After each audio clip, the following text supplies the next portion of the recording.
बिस्मिल्लाहिर्रहमानिर्रहीम। नाज़रीन, आज मैं आपको तीसरी किडनी से आप कैसे दोनों किडनियों को हील कर सकते हैं उसके बारे में बता रहा हूँ। कुदरत का कैसा निज़ाम है, अल्लाह का कैसा निज़ाम है। वीडियो को अंत तक देखिए तो आपके बात समझ में आ जाएगी। बहुत से डॉक्टरों की इस पे स्टडी भी है और कई पेशेंट अच्छे हो रहे हैं अल्हम्दुलिल्लाह।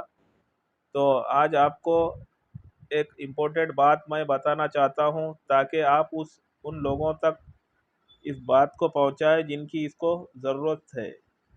बहुत सारे लोग जो लाखों में हर दूसरे या तीसरे दिन डायलिसिस कराते हैं।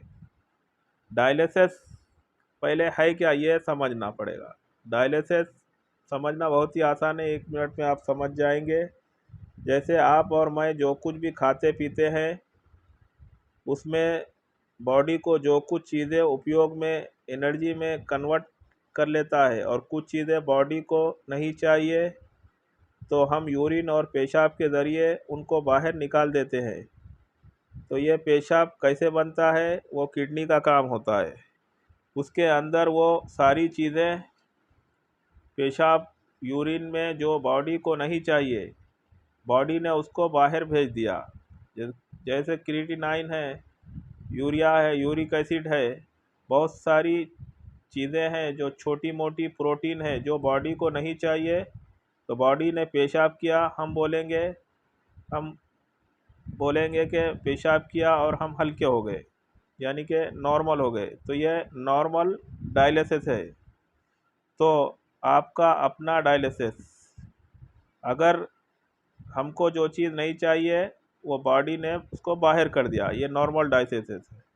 अगर किसी की किडनी काम करना बंद कर दे, अब मैं जब पानी पीता हूँ बॉडी को उनमें से कई चीज़ें नहीं चाहिए लेकिन बाहर का रास्ता बंद है, तो बॉडी क्या करेगा, पानी को जिस्म में इकट्ठा करना शुरू कर देगा। तो फिर ऐसे बंदे को आप देखेंगे चेहरे पे सूजन आ जाएगी, गले पे सूजन आ जाएगी, पैरों पे सूजन आ जाएगी, हाथ पे सूजन आ जाएगी। तो इससे आप पहचान ले सकते हैं कि ये बंदे को जो है सो पेशाब या तो उसका कम हो गया या तो ख़त्म हो गया है। एक दिन भी बग़ैर पेशाब के कोई रह नहीं सकता। एक दिन भी अगर कोई मोशंस नहीं आए तो रह सकता है, लेकिन पेशाब अगर नहीं आए तो उसका बड़ा दर्दनाक हाल हो जाता है। तो ऐसे लोग क्या करते हैं, मशीन का इस्तेमाल करते हैं डायलिसिस करने के लिए हॉस्पिटल में जाके। तो मशीन क्या करती है, खून में से वो पानी ख़राब है जो उसको खींचती है, खींच के उसको बाहर कर देती है। और ऐसा उनको हर दूसरे तीसरे दिन करना पड़ता है क्योंकि पानी हर दूसरे दिन जमा हो जाता है, उनको ये करना पड़ता है। तो उससे क्या होता है कि उस पानी की वजह से हार्ट पर बोझ पड़ता है और लंग्स फेफड़ों पर बोझ पड़ता है, जिसकी वजह से उनको सांस लेने में भी दिक्कत होती है। तो ये हर दिन ऐसा पेशेंट कमज़ोर होते जाता है, यानी मरते जाता है, मरने की तरफ जाता है। इसको डायलिसिस के बावजूद और या डायलिसिस की वजह से इसके किडनी ज़्यादातर ख़राब होती है।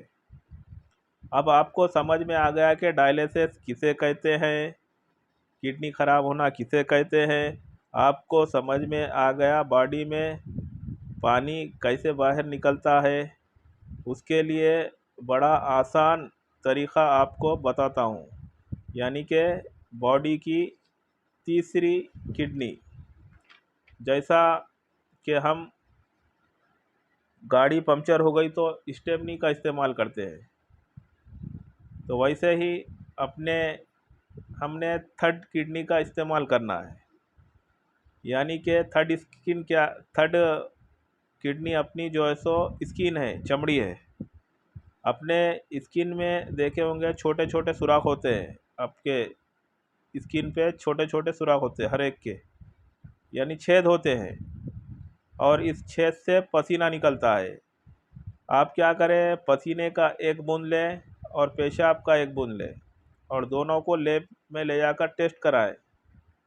तो पेशाब में जो चीज़ें हैं मौजूद है वही चीज़ें जो है सो आपको पसीने में भी मिलेगी। जैसे क्रिएटिनाइन है, यूरिया है, यूरिक एसिड है और पोटाशियम है, सोडियम है, जो पेशाब में है वही पसीने में मिलेगी। यानी कि पेशाब ही की एक जो है सो झलक जो है सो पसीना है। तो इसको समझना है, यानी कि अल्लाह का बनाया हुआ ये इमरजेंसी किडनी है। इमरजेंसी किडनी उस इंसान का जिसके दोनों किडनियां ख़राब हो गए हैं उसके लिए है ये ख़ास। तो आपको करना क्या है, इसके लिए बहुत आसान तरीक़ा है। तो आप अगर इसको करेंगे तो आपकी किडनी 3 महीने पे हील हो जाएगी और आप नॉर्मल रेंज में आ जाएंगे इंशाल्लाह। तो करना क्या है आपको, अब सवाल क्या पैदा होता है कि अब बॉडी में से, स्किन में से पसीने को बाहर कैसे निकालें। तो उसके लिए आप जो है सो एक टब ले सकते हैं। टब के अंदर जो है सो आपको पानी इतना रखना है कि आपके जो है सो गर्दन तक पानी आना है और उस टब का टेम्परेचर 40 डिग्री से मेंटेन करना है आपको। यानी कि 40 डिग्री रखना है और 2 घंटे तक उसमें बैठना है। थर्मामीटर आम है, कहीं भी आपको मिल जाता है, कोई भी टब ले सकते हैं आप। और जो है सो 100 150 150 200 रुपये में आ जाता है थर्मामीटर। आपको सिर्फ जो है सो 2 घंटे बैठना है। अगर कोई 2 घंटे नहीं बैठ सकता तो 1 1 घंटा बैठे दिन में। अगर कोई 1 1 घंटा भी नहीं बैठ सकता तो 40 40 मिनट करके 2 घंटे बैठे। तो ये आपको 3 महीने करना है। तो इंशाल्लाह आपकी जो है सो किडनी हील हो जाएगी।